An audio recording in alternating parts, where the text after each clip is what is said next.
Sarah earns $65,000 a year. She pays her bills on time. She has never missed a credit card payment in her life. By every visible measure, she is doing fine. And she is quietly losing over $200,000 in wealth. She has absolutely no idea it is happening. $200,000. That is not a typo. That is the approximate amount of wealth the average American credit card user loses over their lifetime. Not just to interest payments, but to the compounded cost of never having that money working for them in the first place. Today, I'm going to show you the exact math, and I promise by the end of this video, you will never look at your credit card statement the same way again. My name is Adam, MBA, 30 years of real financial experience. I have seen this exact pattern play out in the finances of thousands of people, smart people, hardworking people, people who thought they were managing their money responsibly because they always paid at least the minimum. This video exists because the credit card industry spends billions of dollars making sure you never see this math. I'm going to show it to you in plain English. Let me start with where most Americans actually are right now. The average American household carries around $6,000 in credit card debt at any given time. The average credit card interest rate in 2026 is approximately 27% APR, and the average person pays just the minimum payment every month, around $120 on a $6,000 balance. Here's what that actually means. Sarah looks at her credit card statement every month. She sees the minimum payment due, $120. She pays it, she feels responsible, she moves on. What she does not see, what the statement is specifically designed not to show her clearly, is what that $120 minimum payment is actually doing to her financial future. Let me explain what 27% APR actually means in plain terms. APR stands for annual percentage rate. 27% per year divided by 12 months means you are paying roughly 2.25% of your balance every single month in interest charges before a single dollar of your payment touches the actual debt you owe. Here's the part that should make you stop everything you are doing. On a $6,000 balance at 27% APR, your monthly interest charge is $135. Sarah's minimum payment is $120. That means Sarah is paying $120 a month, and her balance is actually going up by $15 every single month. She is not paying off her debt. The debt is paying itself forward. So, how long does it take to pay off $6,000 at 27% APR if you only pay the minimum payment every month? I want you to guess before I tell you. Most people guess 3 to 5 years. The answer, at minimum payments only, is over 30 years, and by the time you finish, you will have paid back roughly $26,000 on a $6,000 debt. That's $20,000 of pure interest. And here's how the credit card companies keep you in this trap without you ever noticing. Your monthly statement shows you a minimum payment that is deliberately calculated to keep you in debt for as long as possible while feeling like you are doing the responsible thing by paying it. It is designed this way, on purpose, every single month. You've probably heard that compound interest is the most powerful force in investing. Albert Einstein supposedly called it the eighth wonder of the world.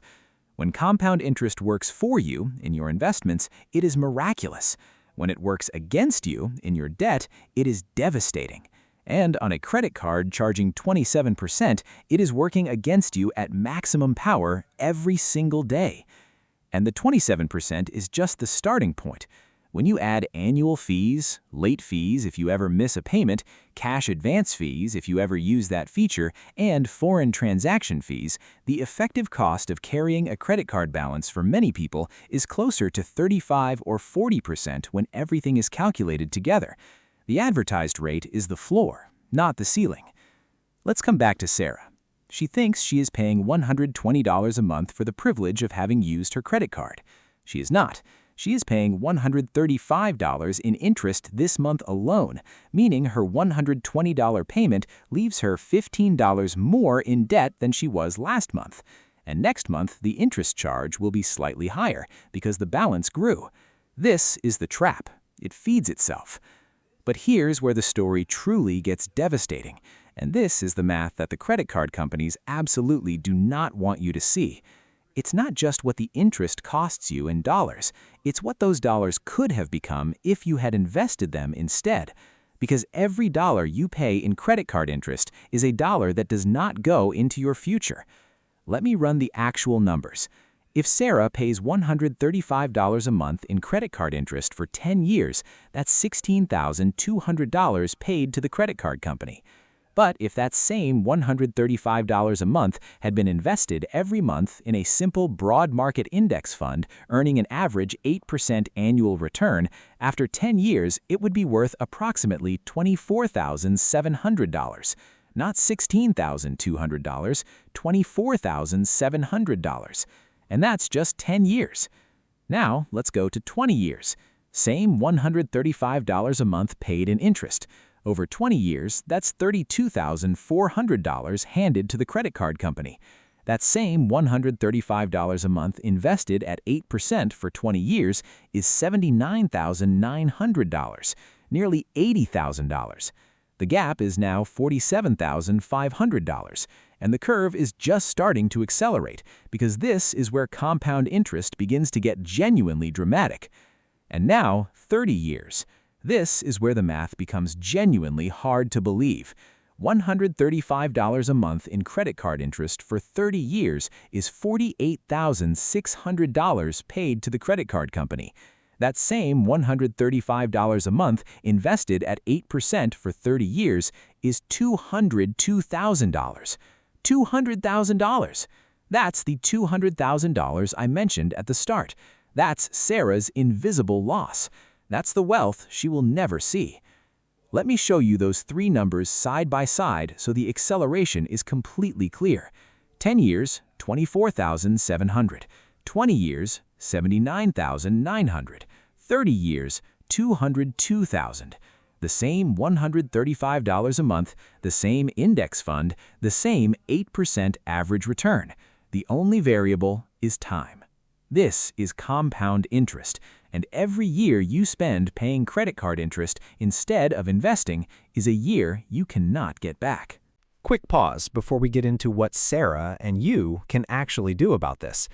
If this kind of honest financial math is helping you see your own situation more clearly, please subscribe to Golden Endings right now. New video every single week. Real numbers on real financial decisions. It takes 2 seconds and it means a lot. Now, let us talk about the fix. Before we get to the solution, let me show you one more number that will make you permanently angry. Credit card companies in the United States collected over $130 billion in interest and fees in 2025 alone. $130 billion in a single year. That money came entirely from people making minimum payments and carrying balances. That is the business model. You are the product. And before you say, "But Adam, I get cash back and rewards points on my card," let me address that directly. The average cash back rate is 1 to 2%. The average interest rate is 27%. If you carry any balance at all, and 73% of Americans do, your rewards are worth approximately 1/10 of what you pay to receive them. The points are the candy. The interest is the bill. At this point, Sarah is sitting with her credit card statement, and she is doing the actual math for the first time. She is not looking at the minimum payment. She is looking at the interest charge. She is looking at what that money could have been. And something shifts, because once you see this math, you cannot unsee it.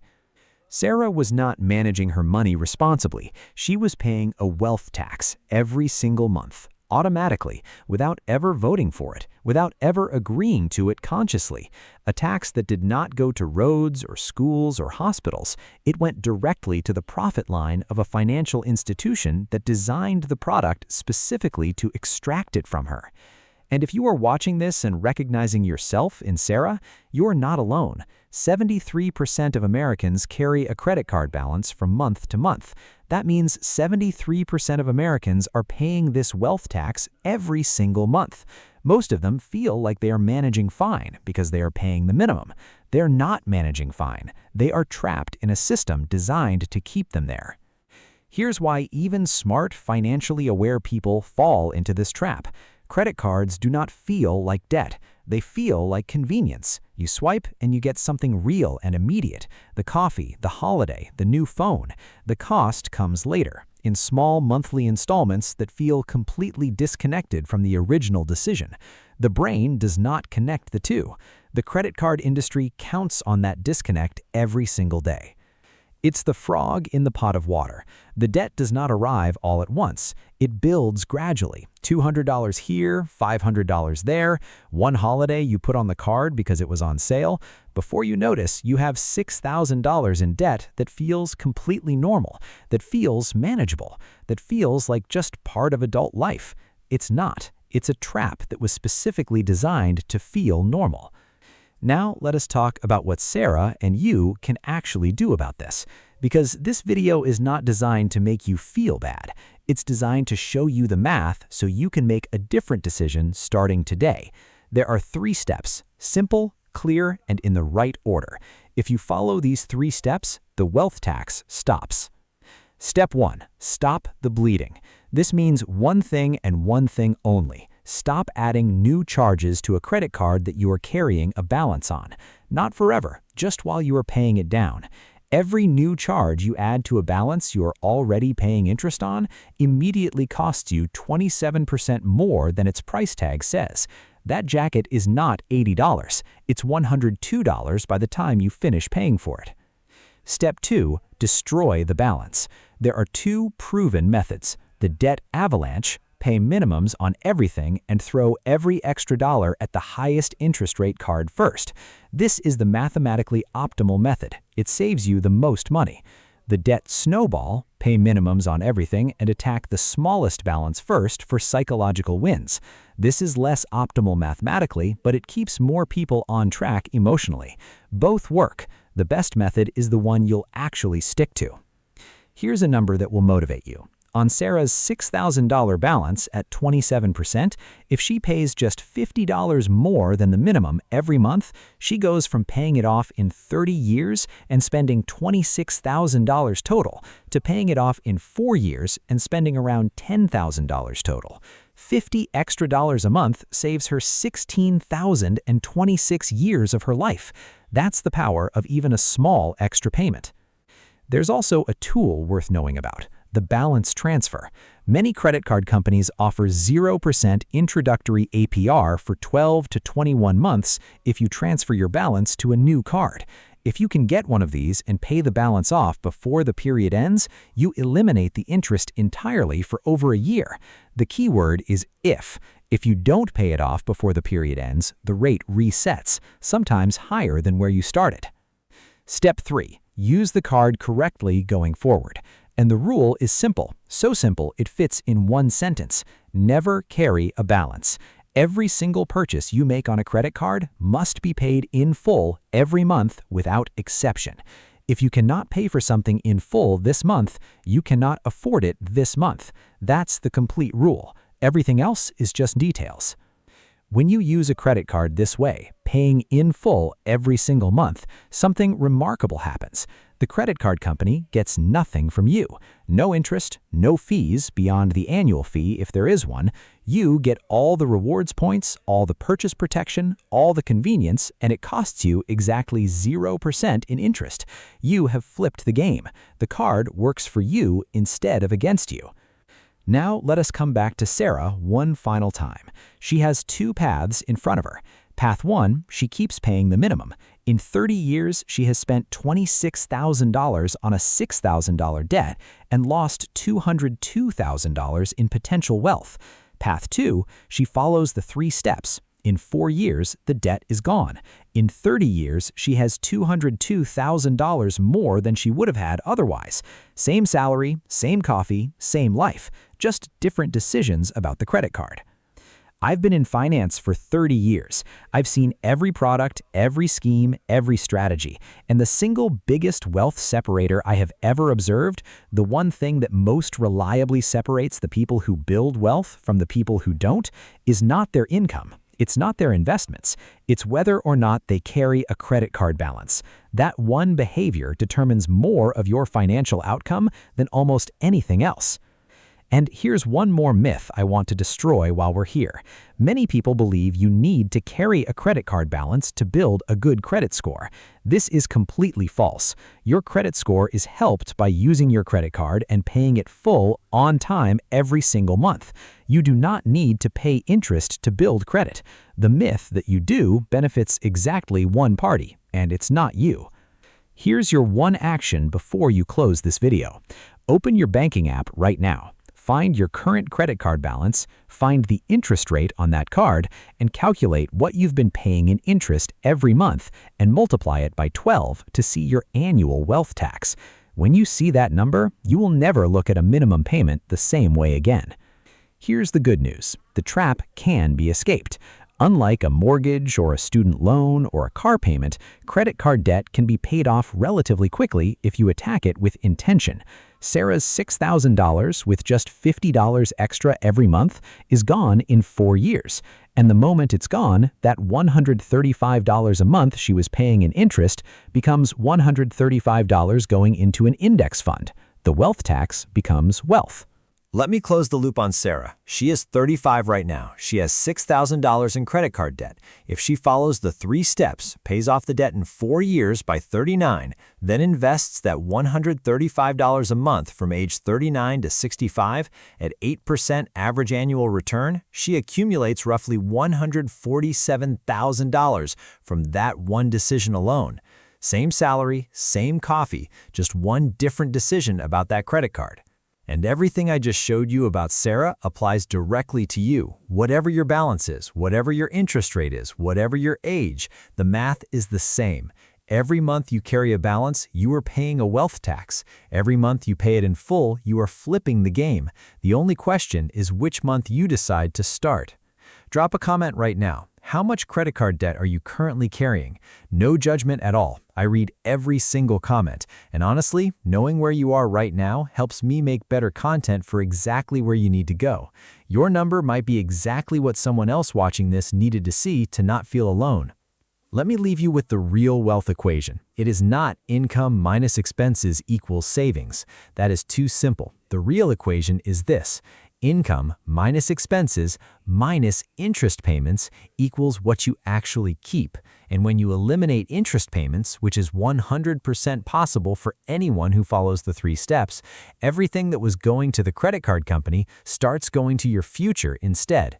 3 steps. 1. Stop adding new charges to a card you are carrying a balance on. 2. Destroy the balance, avalanche or snowball, whichever you will actually stick to, and pay more than the minimum every month, even just $50 more. 3. Never carry a balance again. Use the card in full every month. The wealth tax stops the moment step 3 becomes your permanent habit. And let us end with Sarah. She has closed her credit card app. She is not looking at the minimum payment anymore. She is looking at the interest charge line and what it costs her every year. And she's made a decision. Not a vague intention to do better, a specific decision. She writes it down and something shifts permanently. Here is your closing challenge before you close this video.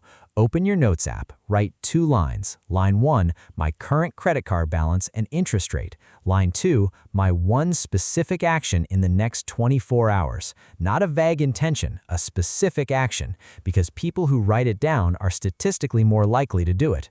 2 lines right now, before you scroll to the next video.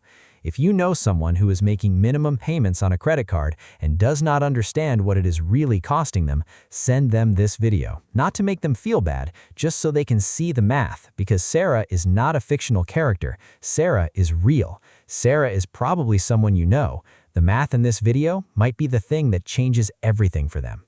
If this video showed you the math that nobody else was going to show you, hit the like button right now. It genuinely helps the channel reach more people who are making minimum payments and do not realize what it is costing them.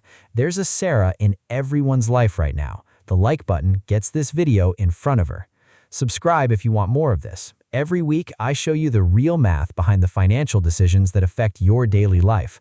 Not hype, not get rich quick, just the actual numbers and what they mean for your wealth. Next week, I'm covering the real cost of financing a car. The number is similarly shocking. See you there. The credit card companies are counting on you never seeing this math. They're counting on you looking at $120 a month and thinking, that's fine, I'm managing. They're counting on you not calculating the opportunity cost, not calculating the 30-year total, not seeing the $202,000 that quietly disappears. You've seen it now. The question is what you do with it. Every month you wait costs you, not dramatically, not all at once, quietly, automatically. $135 here, $135 there, and 30 years later, $202,000 not there. The best time to start was when you got your first credit card. The second best time is today. Remember, one small lesson can create a lifetime of change. If you enjoyed today's video, subscribe to the channel and join us for more inspiring stories every week. Take care, keep growing, and I'll see you again soon. Have a good one.